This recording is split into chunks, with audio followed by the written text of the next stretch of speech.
Today's Mindful Monday. We are talking about the art of letting go. Sounds great, right? Joining us this morning is our friend Natalie Poole. Thank you so much for stopping by. So what is this all about when we talk about the art of letting go? I'll tell you, doesn't it feel like November has been one of the heaviest months that we've entered in such a long time? You can say that again, Yes. for sure.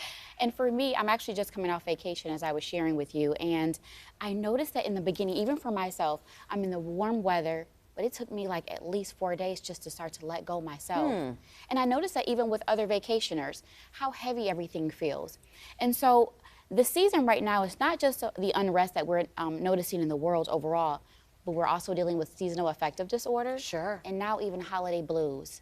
So we've got to learn how to just kind of let go and shed some of those heavy things so that we can begin to move into a place of peace.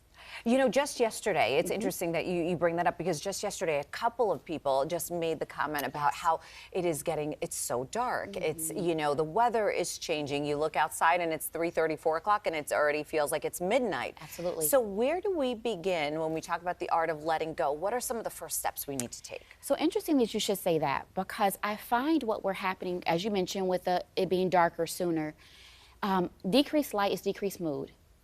When it's cold outside, we're also colder in our attitudes. So we're gonna have to do some things to shift it. I think about the time during COVID where we were all wearing masks, right? At some point when we would put it on, we're like, oh my goodness, I can't breathe. But eventually we got conditioned to almost those short breaths. That's how it kind of happens in the area of seasonal depression. We almost get accustomed to not feeling well, and we've got to learn how to make that shift. So I like to look at it this way. There is a philosophy called kintsugi in Japanese culture, and it's where they take pottery that's been broken and they put it back together with gold. I think it's so beautiful. And the idea is that in its broken form, it's more valuable than its original form. If pottery is like that, certainly aren't we like that as people? Absolutely. So the actual art of letting go, I would say, is begin to find our broken spots and begin mending them together. So how do we begin to do that? It sounds like we need to also make some shifts and some changes, For right? sure. I know a lot of people who actually change their routine with the seasons, right?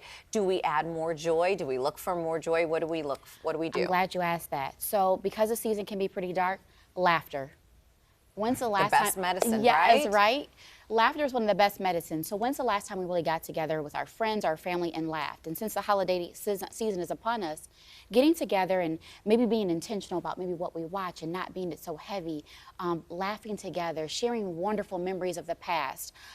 There are times where we feel like we're dealing with grief for those who aren't there, but thinking about all the wonderful times that we had together.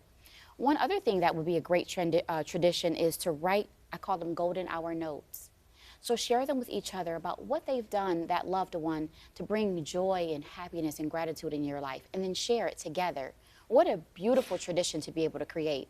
And then since we know that light is so important, what about getting outside, even though it can be a little bit chilly, but getting exposed to light, 10 minutes for the sunset and then 10 minutes maybe for the sunrise.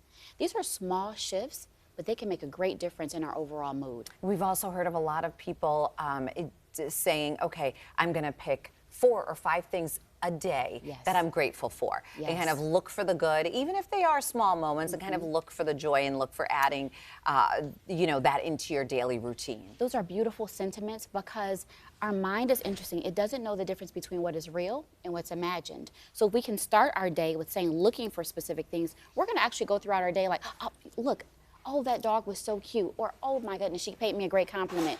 And then in turn, we can also do that for others. It becomes very intentional how we move versus just getting up, rushing through our day, and then whatever happens, we deal with it. But being very intentional about how we operate is a really positive way of shifting and being more in the driver's seat of our life and letting go. And it is an art. And, you know, back to that art of letting go, because it is a practice, It right? is. So how do you walk folks who come to you looking for help? How do you walk them through that? Because it can be really easy to like kind of hold on to those negative thoughts and beliefs. I think the first place that I start with my clients is identifying what is holding you back. Because sometimes we just think that how we operate is okay. I'll say, you know, you seem a little tense today. What happened? Well, nothing. Well, no, let's talk about that. Well, you know what? When I woke up this morning, this hit.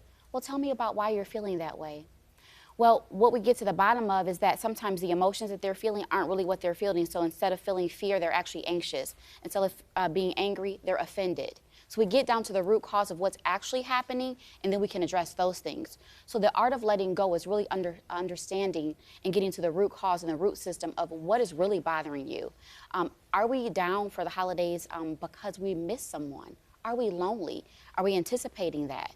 And if so, then what can we be doing now to start to fill those gaps? So asking the why questions until there are no more whys. And you know, and we've said it before, as we kind of enter into the holiday season, right? Thanksgiving a week and a half, you know, a week and a half away next week.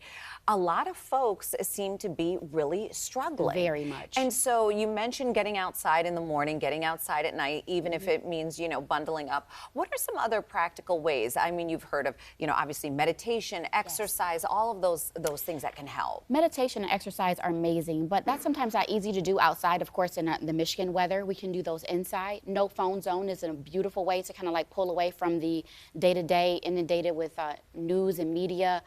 Other things, as far as meditation is concerned, a lot of people struggle with that if you have anxiety. Right. So guided meditation is beautiful because you get to listen to someone else tell you exactly what to do. That can be a very practical way. And I also think journaling is fantastic. Great tip. It allows us each day to pour into our journal, not only what happened from a negative sense, but be able to write down all the beautiful things that happened that day. And there's nothing like going back and reading it, and it puts a smile on your face. I remember that with a client one day. He came in and he said that his day wasn't going well, and I suggested journaling, and he thought that was just not the Too smartest much. thing. Yeah, Yeah. he's like, I don't want to do that. But he called me back one day and said, you're not going to believe this. I just had a negative experience. I pulled out my journal, that silly thing you told me to do, and I read yesterday, and it put a smile on my face because I realized that everything in life is temporary, even the bad things. And so it made him shift his perspective from something negative to something joyful. So I always recommend journaling. Making those little changes. Small shifts make a big difference. All right. Thank you so much, Natalie. Always. Great advice as always. We appreciate you being here. Always. Thank you.